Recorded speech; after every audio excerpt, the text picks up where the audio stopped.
Breaking news చూస్తున్నాం. నైజీరియాలో మారణహోమం సృష్టించబడింది. నైజీరియాలో కొంతమంది దుండగులు రైతులపైన విచక్షణరహితంగా కాల్పులు జరిపి అర్ధరాత్రి నుంచి తెల్లవారుజాము వరకు కూడా కాల్పులు జరిపి వందలాది మంది మరణాలకు కారణమయ్యారు. అయితే 2019 నుంచి కూడా ఈ తంతు కొనసాగుతున్నట్టు తెలుస్తోంది. మీరు చూస్తున్నారు సెంట్రల్ బెన్యూ ప్రాంతం. అది ఆ ప్రాంతంలోని ఎలవెట్ట అనేటువంటి ప్రాంతం పైన గ్రామం పైన దాడి జరిగింది. గ్రామంలోకి కొంతమంది దుండగులు చొరబడిపోయి విచక్షణరహితంగా కాల్పులు జరిపారు. ఇళ్లలో నుంచి కొంతమందిని బంధించి కాల్చేశారు దుండగులు. సో కొన్ని ఇళ్లకు నిప్పంటించారు, మరికొన్ని చోట్ల గన్లతో పేల్చేశారు. చాలా మారణహోమాన్ని సృష్టించారు. అయితే దుండగుల దుశ్చర్య వల్ల ఇప్పటివరకు అధికారికంగా అక్కడి ప్రభుత్వాలు ప్రకటించిన ప్రకారంగా 100 మందికి పైగా మరణించారు. అయితే మహిళలు దాంట్లో ఉన్నారు, చిన్నారులు ఉన్నారు, కొంతమంది ముసలి వాళ్ళు కూడా ఉన్నారు. సో ఎవరిపైన కనికరం చూపించకుండా ఈ ముష్కరులు చాలా దారుణంగా దాడికి పాల్పడ్డారు. అయితే రైతులు పశు కాపర్ల మధ్య చెలరేగినటువంటి భూ వివాదమే ఇంతటి పరిస్థితి దారుణం తీసింది. అందుకే ఈ రకంగా మారణహోమం సృష్టించబడింది అనేది అనుమానంగా వ్యక్తం చేస్తున్నారు.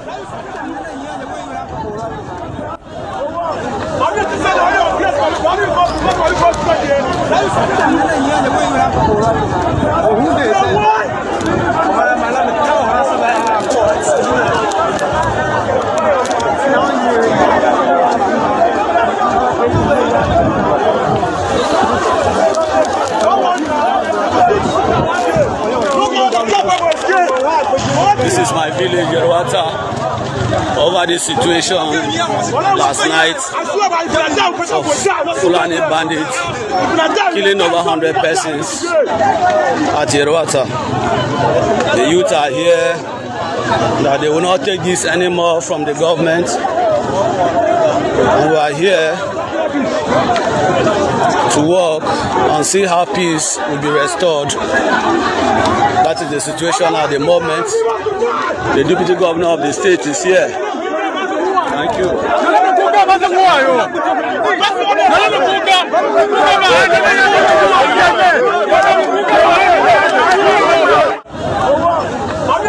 అసలు ప్రధాన కారణం ఏంటంటే కనుక రైతులు తమ పంట పొలాల్లోకి మేత కోసం అటు పశు కాపర్లు రాకుండా అడ్డుకుంటారు. కానీ పశు కాపర్లు ఏం చేస్తారంటే ప్రధానంగా ఆ రైతుల పొలాలే టార్గెట్గా పశువులను మేత కోసం వస్తూ ఉంటారు. ఇక్కడ మొదలైంది అసలు వివాదం ఇప్పుడు కాదు, కొన్ని ఏళ్లుగా జరుగుతోంది. అయితే ప్రస్తుతానికి మే నెలల నుంచి కూడా ఈ దాడులు కొనసాగుతున్నాయి. సుమారుగా ఈ రోజు ఈ ఘటనలో 100 మందికి పైగా మరణించారు. 100 మంది పైన అక్కడ మారణహోమం సృష్టించబడింది.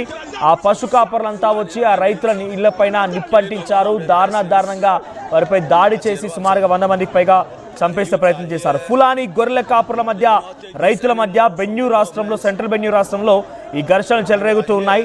అయితే ఇది భూమి, నీటి లాభాలు మరియు మత జాతి ఘర్షణ కూడా ఒకసారిగా ఉద్రిక్త దారితీసింది.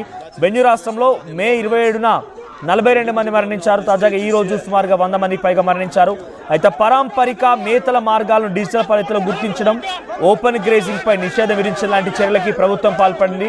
అయితే మేతకు సంబంధించి ఆ పశువులకి మేతకు సంబంధించిన అంశంలో ఆన్లైన్ అంటే ఇక్కడ డిజిటల్ రూపేణా వాటిని కనుగొనడం కోసం ఎక్కడ ఆహారం ఉంది, పశువులు ఎక్కడ గ్రాసాన్ని తీసుకోవాలనేటువంటి విషయం పైన డిజిటలైజేషన్ పద్ధతిలో గుర్తించడం ఒక చర్యగా ప్రభుత్వం అక్కడ చర్యలు తీసుకుంటే, మరోవైపుగా ఓపెన్ గ్రేజింగ్ పైన నిషేధం. అంటే ఎక్కడ పడితే అక్కడ ఇష్టం వచ్చినట్టుగా మేత కోసం అని చెప్పి గ్రాసం కోసమని రైతుల పొలాలని మేయకూడదు, అక్కడ పశువులకి దానగా పెట్టకూడదు అనేటువంటి విషయాన్ని ప్రభుత్వాలు చర్యలు తీసుకున్నాయి. అయితే గొర్రెల కాపర్లకి ఈ విధానం నచ్చలేదు. ఈ యొక్క ఏర్పాటు ఎట్టి పరిస్థితుల్లో కూడా వారికి సమన్వయంగా లేదు అని చెప్పి వాళ్ళంతా కూడా ఈ యొక్క వ్యతిరేకతని నిలిపివేశారు. సో ఈ నేపథ్యంలోనే ఏం జరుగుతుంది అక్కడ అంటే కనుక క్రాస్ రివర్ రాష్ట్రంలో అటవీ ప్రాంతాల్లో ఎలిఫెంట్లు పొలాల్లోకి చొరబడి పంటలు నాశనం చేస్తున్నాయి. ఫలితంగా రైతులకు ఆర్థిక నష్టం, భయం, జీవన కష్టం కలుగుతోంది. దీంతో పాటుగా అటు అడవులను నాశనం చేయడం వల్ల జంతువులు తమ నివాసాలను కోల్పోయి రైతుల భూముల్లోకి కూడా వస్తున్నాయి. సో పూర్తిగా అక్కడ అడవిని అటు ఉన్నటువంటి ఎలిఫెంట్స్ మొత్తం కూడా నాశనం చేయడంతో ఆ జంతువులన్నీ కూడా నివాసాలకు కూడా వస్తున్నాయి. సో రైతులకు మరో జీవనోపాధి మార్గాలు కూడా లేకుండా పోతున్నాయి. జంతువుల సంరక్షణ, అటువైపుగా రైతుల భద్రత రెండింటికి సమతుల్యంగా పరిష్కారం కనుగొనడం కోసం ప్రభుత్వాలు ఒక్కసారిగా తల్లు పట్టుకుంటున్నాయి. కెమెరూన్ వంటి పొరుగు దేశాలతో కూడా సమన్వయం కుదుర్చుకుంటూ ఉన్నాయి. సో అందులో నైజీరియా వంటి దేశాల్లో కుక్క మాంసం వంటి సాంప్రదాయం ఆచారాలను కూడా వ్యతిరేకిస్తూ పశు హక్కుల కార్యకర్తలు ఉద్యమిస్తున్నారట. సో ఇటు కొన్ని ఎన్జిటీలు ఈ పశు హింసను కూడా ఆపేందుకు ప్రయత్నం చేస్తున్నాయి. ప్రజలకు అవగాహన సంబంధించి ఎప్పటికప్పుడు చర్యలు తీసుకుంటున్నారు. ఇక్కడ ప్రధాన కారణం ఒకటే, రైతులు వర్సెస్ ఫులానీ గొర్రెల కాపర్లు, రైతులు వర్సెస్ అడవి జంతువులు, రైతులు వర్సెస్ అక్కడ పశు సంరక్షకులుగా ఉన్నటువంటి కొంతమంది వ్యక్తులు మాత్రమే ఈ యుద్ధం కొనసాగుతుంది. సో ఈ మార్గాలని పెద్ద ఎత్తున ఒక ఉద్రిక్త పరిస్థితి దారితీసి ఏకంగా ఈ రోజున ఒక 100 మంది మరణాలకు కారణమయ్యాయి. అటు పశువుల కాపర్లేమో ఆయా స్థావరాల్లోనే మేత కోసం, పశువుల గ్రాసం కోసం వస్తామని చెప్తూ ఉంటారు.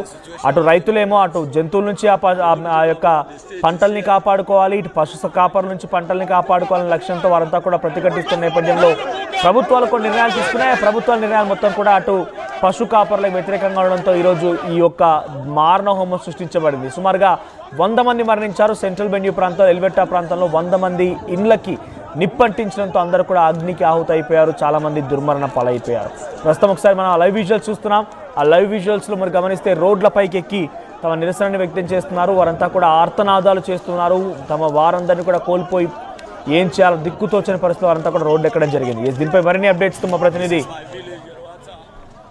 మధు సిద్ధంగా ఉన్నారు. ఎస్ మధు, సో నైజీరియా ప్రాంతంలో పెద్ద ఎత్తున ఆందోళన కలిగిస్తుంది. ఒకే రోజు ఘటనలో 100 మందికి పైగా అందరూ కూడా సజీవ దహనమయ్యారు. మరోవైపుగా గతంలో కూడా సుమారుగా 42 మంది ఇటువంటి ఘటనల కారణంగానే మరణించినట్టు తెలుస్తోంది. వరుస ఘటనలు నైజీరియన్లు బెంబెలెత్తిపోతున్నారు, ఏకంగా వలసదారి పడుతున్నారు, రోడ్లు ఎక్కుతున్నారు. ఏంటి అసలు ఏం జరిగింది, కారణం ఏంటి? నైజీరియాలో ఇది మొదటిసారి కాదు. వరుసగా అక్కడ రాజకీయ నాయకులు చేసేటువంటి కొన్ని కుట్రల భాగంగా ఇలాంటి దాడులు జరుగుతూ ఉన్నాయి.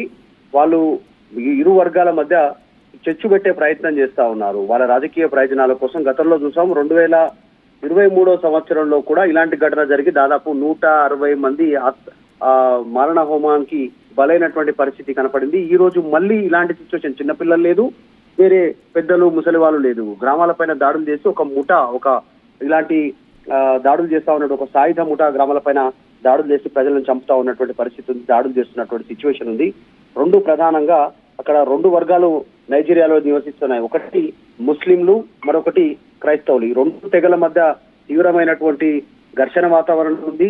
అది ఒక్కొక్కసారి ఇలా గ్రామాలలో పశుగ్రాసానికి సంబంధించినటువంటి విషయంలో కానీ, జంతువుల విషయంలో కానీ, భూ వివాద సమస్యల విషయంలో కానీ ఇలా మతపరమైనటువంటి, గ్రూపుల పరమైనటువంటి ఇట్లాంటి మతాల మధ్య విభేదాలు తరచూ తలెత్తా ఉన్నటువంటి పరిస్థితి ఉంది. ఒక రకంగా నైజీరియాలో ఉగ్రవాద మూకలు కూడా పెరిగిపోతా ఉన్నటువంటి పరిస్థితి, అనేక ఘటనలు తెరపైకి వచ్చాయి. ఇప్పుడు కూడా ఇది జాతిపరమైనటువంటి దాడిగానే చూడాల్సినటువంటి అవసరం ఉంది. చాలా రాజకీయ కారణాలు కూడా ఉన్నాయి. సాయుధ ముఠాలకు సంబంధించినటువంటి దాడుల్లో ఈ ముఠాలు దొంగతనాలు చేస్తాయి, కిడ్నాపులు చేస్తాయి, హత్యలకు పాల్పడతారు, గ్రామాలపైన దాడులు చేసి ప్రజలపైన అటాక్ చేస్తారు, ప్రజలను చంపేస్తారు. చిన్న పెద్ద తేడా లేకుండా వారిని అటాక్ చేసి మారణ హోమాన్ని సృష్టిస్తా ఉన్నటువంటి సిచ్యువేషన్ ఉంది.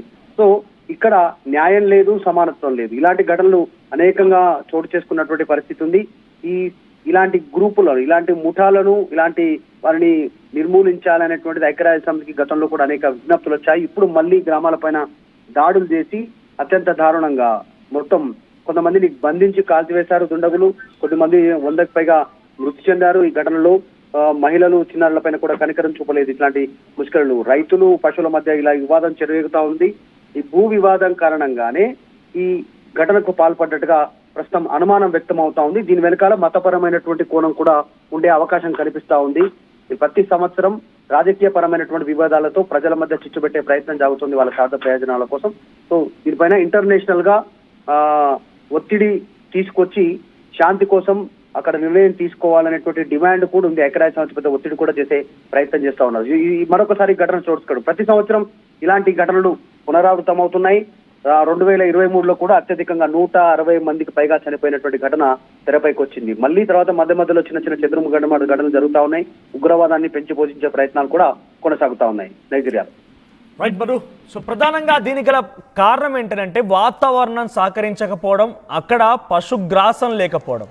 సో ఈ నేపథ్యంలోనే అటు ఎలిఫెంట్స్ కూడా అడవిని మొత్తాన్ని నాశనం చేసి తమ ఆహారంగా మలుచుకొని అటవీ ప్రాంతాన్ని పూర్తిగా కుప్పకూల్చడంతోనే ఆ జంతువులు మొత్తం కూడా నివాసాల్లోకి వస్తున్నాయి. ఇటువైపుగా పశు కాపర్లు కూడా వారికి గ్రాసం కావాలి, అడవి లేదు, అక్కడ వాతావరణం సహకరించకపోవడంతో అక్కడ కూడా ఓపెన్ గ్రేజింగ్ అనేది లేదు. సో ఓపెన్ గ్రేజింగ్ అనే దాన్ని ఇప్పుడు 2017లో ప్రభుత్వాలు నిషేధాన్ని విధించాయి. కానీ అంతకంటే ముందు 1965 వరకు పశువులకి కావాల్సిన గ్రాసాన్ని ఎక్కడంటే అక్కడ వాళ్ళు గ్రాసంగా మలుచుకొని ఆ మేతకు ఉపయోగించుకోవచ్చు అనేటువంటి చట్టం నైజీరియాలో ఉందట.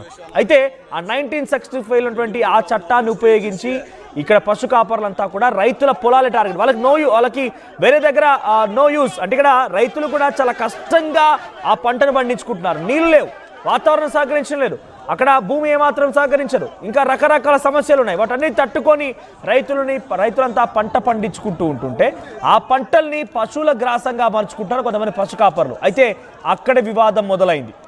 భూమి లేదు, భూమి ఉన్న చోట పశువులకి సంబంధించి ఆ గ్రాసాన్ని కోసమని పంట పొలాలని మేపుతున్నారు పశువుల కాపర్లు వచ్చి. సో ఇక్కడ సమస్య కాస్త చాలా తీవ్ర రూపం దాల్చింది. ఒక బిగ్గెస్ట్ నేషనల్ వైడ్ ఇష్యూగా మారింది. ఆ తర్వాత సెంట్రల్ బెన్యూ ప్రాంతంలో, ఇప్పుడు ఎక్కడైతే ఎల్వర్టా ప్రాంతంలో ఈ ప్రమాదం జరిగిందో, ఈ ఘటన జరిగిందో, అక్కడ పశు కాపర్లు ఫులానీ అనేటువంటి గొర్రెల కాపర్లు అక్కడికి చేరుకొని ఆ 100 మంది ఉండేటువంటి నివాసాలకు నిప్పంటించి సజీవంగా వారందరినీ కూడా దహనం చేశారనేది ప్రధానంగా అనుమానంగా ఉంది. సో ప్రధాన కారణం ఒకటే, అక్కడటువంటి అడవి ప్రాంతాన్ని మొత్తం కూడా ఏనుగులు నాశనం చేశాయి. ఆ తర్వాత అటవీ ప్రాంతాలకు వెళ్ళి గ్రాసం కోసం వెళ్దామంటే పశువుల కాపరు అక్కడ గ్రాసం లేదు. సో దీంతో రైతుల పంట పొలాలని గ్రాసంగా మార్చి ఆ పశువులకు పెడుతూ ఉన్నారు. సో ఇక్కడ ఇంకొకటి, ఆ యుద్ధానికి ఈరోజు జరిగిన ఉద్రిక్తత గల ప్రధాన కారణం ఏంటంటూ మనం అన్వేషించినప్పుడు అక్కడ పోలీసులు కూడా అంత పెద్దగా ఇన్స్పెక్షన్స్ ఉండవు, పోలీసింగ్ కూడా లోపం ఉంది, ఆయుధాల దుర్వినియోగం జరుగుతోంది. కొంతమంది గుంపులు అక్కడికి చేరుకొని పశువుల కాపర్లకి మద్దతుగా నిలబడి ఏకంగా రైతులపైన దాడికి చేసి రైతులపైన మారణహోమం సృష్టిస్తారన్నట్టుగా అక్కడ వారు చెప్తారు. సుమారుగా ఈ ఏడాది 6 నెలల కాలంలోనే సుమారుగా 500 మంది అక్కడ రైతులు మరణించారంటే అక్కడ ఎటువంటి పరిస్థితులు అర్థం చేసుకోండి. సో ఆహార భద్రత పైన దెబ్బ పడడం, రైతుల పొలాల్ని విడిచిపెట్టి వలస వెళ్తూ ఉన్నారు. FAO అంచనా ప్రకారంగా 2025 ఆగస్టు 3లో 3 కోట్ల మంది నైజీరియన్లు ఆకలితో బాధపడే అవకాశం ఉందట. మరి సో అటువంటి సిచ్యువేషన్ కొనసాగుతుంది. ప్రస్తుతానికైతే నైజీరియాలో ఒక మారణహోమం సృష్టించబడింది. సుమారుగా అర్ధరాత్రి 100 మందికి పైగా దాడిలో దుర్మరణం పాలయ్యారు. That they will not take this anymore from the government. We are here to work. At KL, we help you turn your interests into skill sets. KL deemed to be university. తెలుగులో fastest news ఇప్పుడు కొత్త అవతారంలో 5 సెకండ్లోనే పూర్తి వార్తా సమాచారం మీ చేతిలో. Social media trends మీ కళ్ళ ముందుకే live TV and voice search ఆప్షన్స్తో ఇప్పుడే డౌన్లోడ్ చేయండి. యాప్ లింక్ డిస్క్రిప్షన్లో ఉంది.